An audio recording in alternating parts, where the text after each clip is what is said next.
La filante urinaire. Nom latin, Philanthus urinaria. Famille, Phylantacées. Nom commun, filante urinaire, herbe à la rate, graine de vent. Propriétés. Considérée comme abortive, essébolique, fébrifuge, anti-hépatotoxique, antivirale, antibactérienne et hypoglycémiante.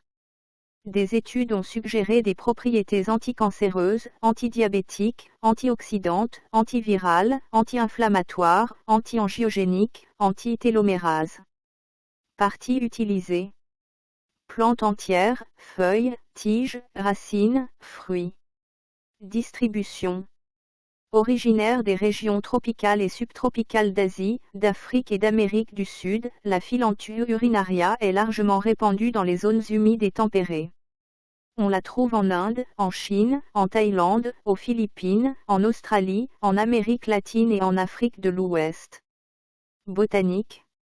La filante urinaire est une herbe dressée, ramifiée, élancée, glabre ou presque glabre, de 10 à 40 cm de haut, aux rameaux anguleux.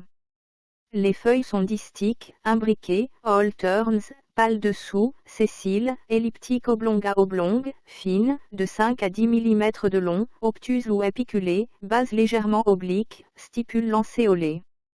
Les fleurs sont unisexuées, très petites, 5 mères, axillaires, d'environ 1 mm de diamètre, sessiles ou à pédicelle très court. Les sépales sont verdâtres, les filaments réunis en dessous, à interdressés, la fente verticale. Les fruits sont des capsules, d'environ 2 mm de diamètre, mûriquées ou lisses. Constituants. Des extraits aqueux et chloroformiques de plantes ont donné des tannins, des saponines, des flavonoïdes, des cardénolides, des phlobatanins, des glycosides cardiaques et des composés phénoliques. Utilisation culinaire. Dans certaines régions, les jeunes pousses sont consommées en légumes. Médecine rurale. Le nom de l'espèce urinaria fait référence au système urinaire et à sa longue histoire d'utilisation dans le traitement des calculs rénaux et de la vésicule biliaire. Mais elle est également utilisée pour les convulsions infantiles, hépatite, jaunisse, œdème néphrétique, infection urinaire, lithiase, gastro-entérite, diarrhée, dysenterie, rougeur et gonflement des yeux. La cendre de plante dans l'eau est appliquée sous forme de gouttes auriculaires pour traiter les maux d'oreille. En Ayurveda, utilisée pour traiter la jaunisse, la dysenterie, le diabète, les ulcères de la peau, les démangeaisons. En Asie, les extraits sont largement utilisés contre les infections à l'hépatite. En Chine, utilisés pour éliminer les calculs biliaires et les calculs rénaux, pour les maladies du foie et comme stimulation immunitaire.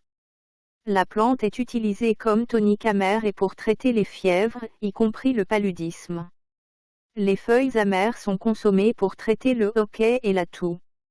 Une pâte de feuilles fraîches broyée avec du kaolin dans de l'eau se boit et s'applique sur le corps pour traiter les convulsions, les coliques, la constipation et les écoulements urétraux. Utilisé en ethnomédecine pour traiter divers maux. En médecine ayurvédique, il est utilisé en association avec d'autres plantes pour renforcer son efficacité hépatoprotectrice. Ce que soigne cette plante. Système hépatique. Hépatite virale, notamment hépatite B, protection et détoxification du foie. Système urinaire. Infections urinaires, calculs rénaux, propriétés litholytiques. Système digestif. Troubles gastro-intestinaux, diarrhée, dyspepsie, ballonnement.